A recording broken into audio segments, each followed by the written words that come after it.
have a few days. A few days for what? To keep our promise and kill it. I think horror fans will really love about this story. It's pretty unique, but what do you think they'll love most? I think you may have just answered the question. I think we really set out to do something different. I mean, it will grab you, and I call it chew through the back of your chair horror. So hopefully everyone, will feel the same way. But I think it's dread-filled, it's escalating in its tension, and you're going to feel pinned to your chair at the end of it. What was it about the story of Oculus that really made you want to produce this movie and be a part of it? Watching someone chew glass. It was my favorite thing in the world. I've always thought about it. I've never seen it.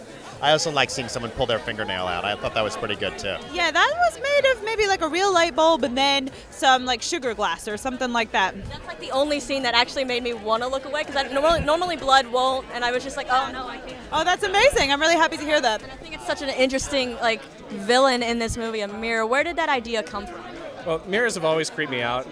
When I was a kid, I would do the Bloody Mary games, all that stuff.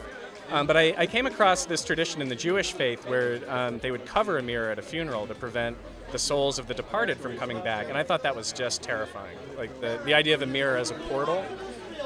So that was the first thing that kind of drew me to it, and then being the kind of rabid Stephen King fan that I am, I was really interested in trying to create something that would be like a portable overlook hotel that you could pick up and carry with you into any other new environment. Congratulations, you kicked butt in this movie. Thank you so much. What was it like filming this project? Because it's kind of like you go in between the past and the present pretty seamlessly.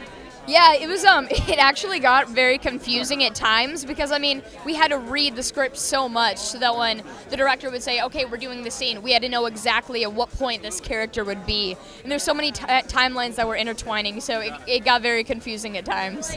More than any other movie genre, you kind of remember your first time being introduced to horror. What was your first time, like the first movie you saw or the first horror? The first thing I remember was reading Stephen King's It. I was in 6th grade, and I was way too young for it because it kept me up for about a year.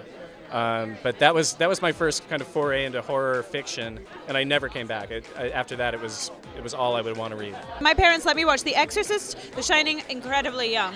My first horror experience may have been something like The X-Files or something, just something that was like supernatural and scary. But I would watch all of those films growing up. I'm a huge horror film fan. I think The Conjuring really did it for me. I was saying Halloween on all the other videos, and then The Conjuring just popped into my head, yeah. It was actually Alien.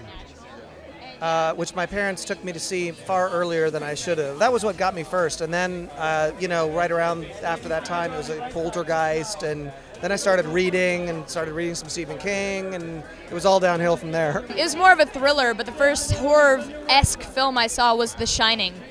And yeah, it really captivated me. I love Jack Nicholson's gradual progression to insanity, and that's what really got me onto the genre. Green kind of set up the rules for how to survive a slasher flicks, but if we were making a paranormal rule book, how would you survive a paranormal movie?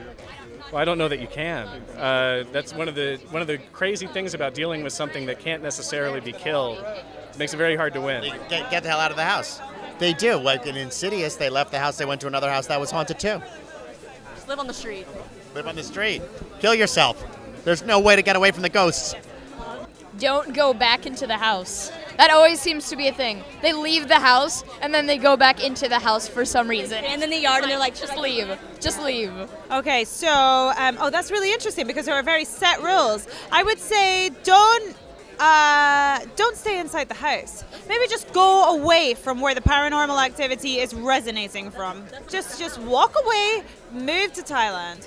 How did you prepare for this character who goes through such a dark transition? Yeah, it's a very, very broken, damaged girl that I had on my hands. But that was what was. Thank you. Set of Austin Alley is literally the best set anyone could ask for. So thanks for Kevin Heat for the gig, and thanks for all the fans for voting.